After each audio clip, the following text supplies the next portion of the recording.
Bine m-am găsit pe canal, mă dați să nu mai putea, dar nu știu ce are telefonul ăsta, nu prea mai are memorie, nu știu, doar n-am nicio poză, nimic. Aici asta, ăștia ieși din cuib, aici asta și ăștia la fel.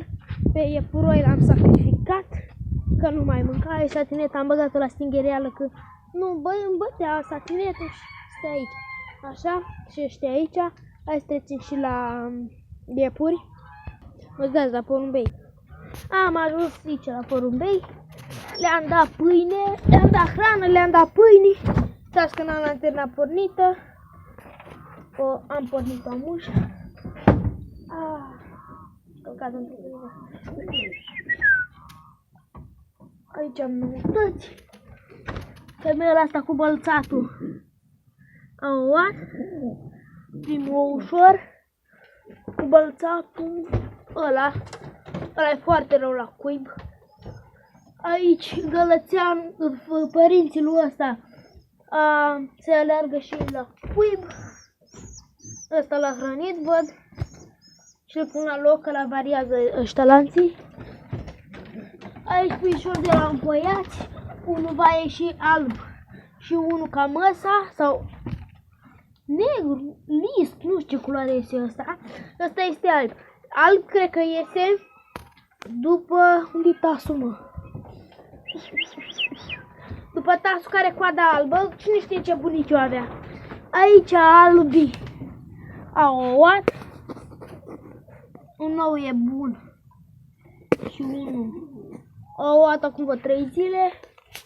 Aici ăsta mi-a scos, sau pui mari. Dar sunt mărișori. Aici asta a ieșit și afară.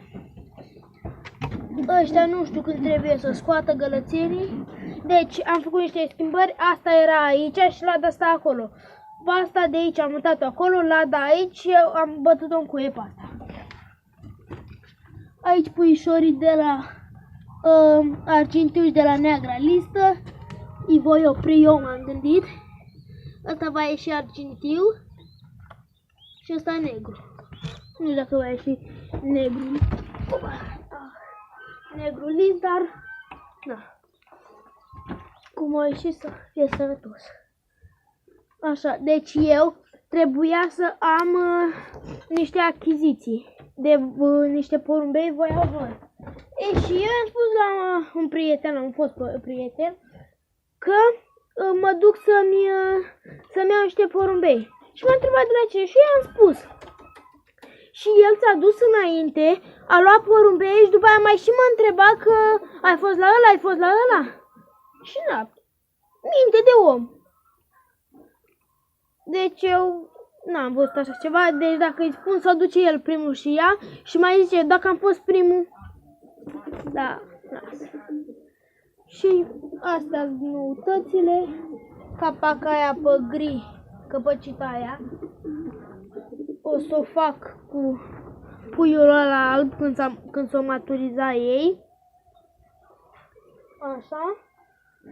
Ăștia trebuie să ouă, roșu ăsta și cu galben aia, cam pe acolo vrea ei. Ei prima oară a scos aceea, dar să scoată unde îl vrea.